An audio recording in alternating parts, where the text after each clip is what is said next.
This is an AJ Duggar exclusive. Now, where did the idea of the movie come from? Is it called Stains, or it's called Stains, right? Stains, Changing Lives After Incarceration. Okay. Well, it came from, I work with the population. When I say the population, the incarcerated parents, their families, and their children and extended family members for almost 25 years. And one of the things, because I've had the opportunity to see it from both sides of the bars, is that I recognize that folks don't pay any attention to this population.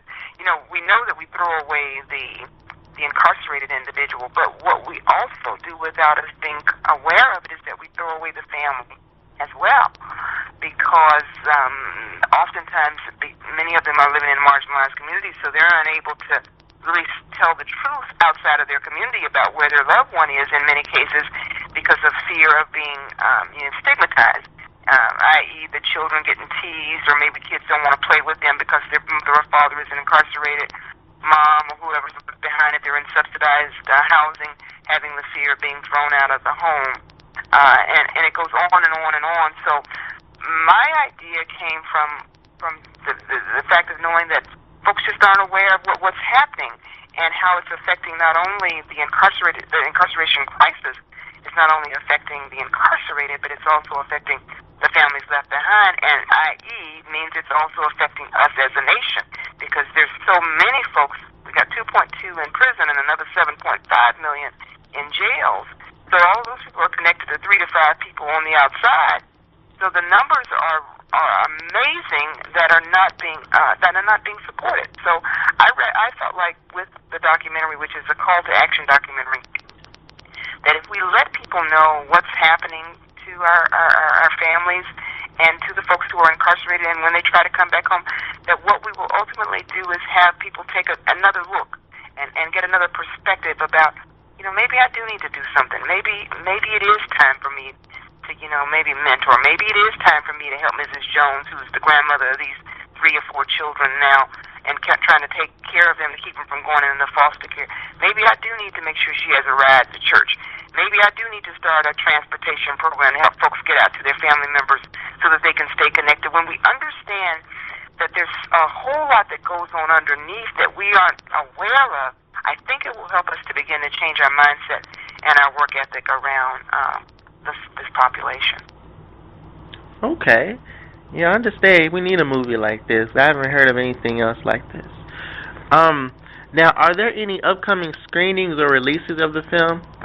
Well, we're in the process right now, quite frankly, of putting together a tour, and we're trying to get through this interview, perhaps we'll get some people that may be interested in having us to come to the Tennessee area. We're in communication with Schomburg Center over in New York about coming there in the first part of next year. We're trying to get to our colleges and universities. So we're literally starting to write the path for getting the documentary screened. And also not just the documentary screen, but the opportunity to do a lecture and to educate about some of the things that I just shared with you in the previous question, so that people can begin to start to work. I don't want it to be it's not an entertainment film, it's a film to get you to move, to move forward.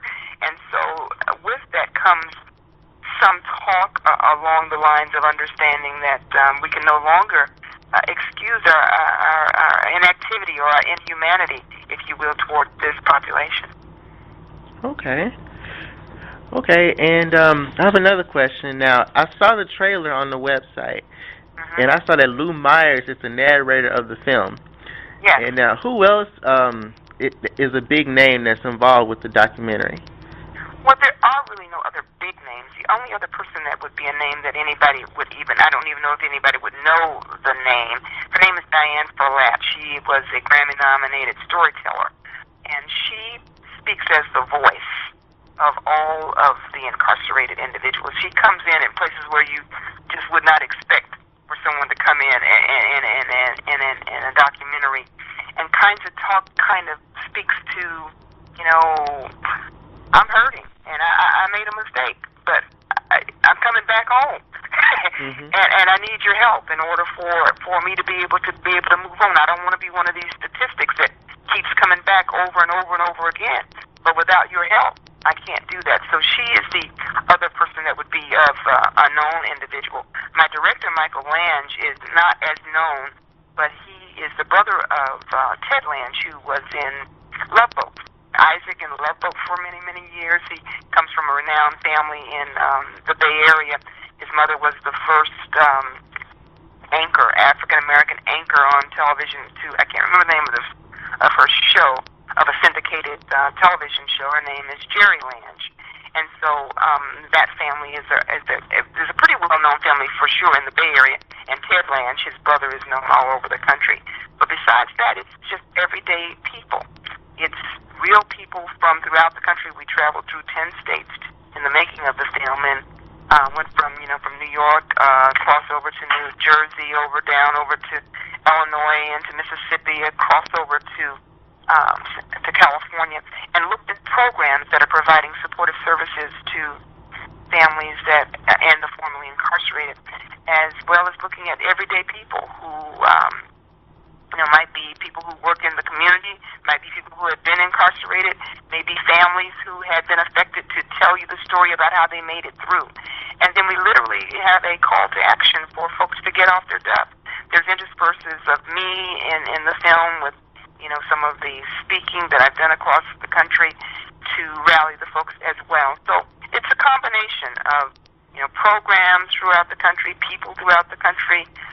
You're seeing the program that I work with where, the children actually get to interact with their families. And at the end of the documentary, what is hoped is that the people who have seen it will have not only a better understanding of what happened, but also a heart to want to do something more than just talk about it. This is a crisis. And, we can talk about it till the cows come home. But until people begin to literally roll their sleeves up and do something about it, we're not going to get any of this legislation change. We're not going to get anything to change because, it's working for folks who it's working for the way it is. People who are making money, the prison industry, all of those kinds of things. But in terms of us making it change, it's going to be better for the folks who are affected and who are ultimately coming home to our communities. We've got to start doing something now to make that happen. Okay. Yeah, I hear where you're coming from on that. I think it is cool that you got, real people talking about, the real situations and stuff. And is there anything else that you want our readers to know about the movie before I move on to my next question? Is there anything else? Say it again. I missed that. Is there anything else that you want our readers to know about that I haven't asked you about yet? Anything about the movie? About the documentary, no. I mean, if you're going to ask me some other questions, that's fine. But no, about the documentary, I want everybody to see it. I want, if there's people that have organizations or churches who have the ability to bring the film to your location and can, sponsor us doing a screening in the Tennessee area, we'd be happy to do that. I'd also like to share that we have a 17-piece art exhibit that was created, and we commissioned the Jet production company out of Murfreesboro, Tennessee, to actually go out to the Tennessee prison for women.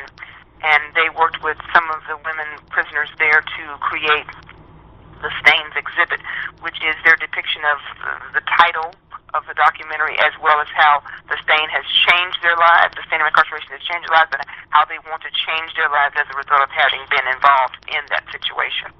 So it's a 17-piece art exhibit that will accompany the documentary that, I think it gives an opportunity to folks who have been incarcerated to let others see their work and maybe put them in a position where when they come out they have an avenue that they can create for themselves in terms of becoming an artist or working in a museum or something of that nature. So we hope to, as we go across country, to get at least one piece of art from at least one prison in every state that we go to. So at the end of the tour, we'll have a, who knows what size art exhibit that will end up being able to be shown at some gallery in this country to show that we do have some great talent that are behind the walls, and hope that people will want to help them in that way as well.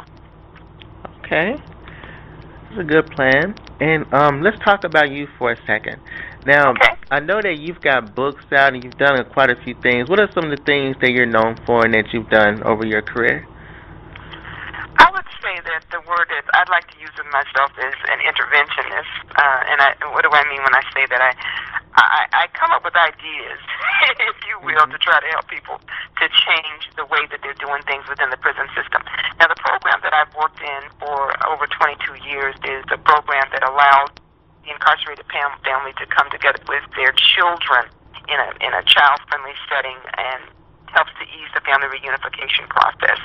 And we've also created a support group, and we've created resource center for the families on the outside.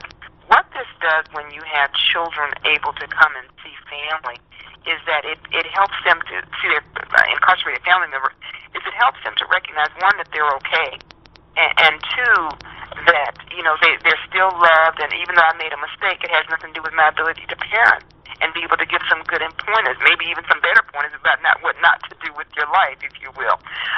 And in terms of, you know, having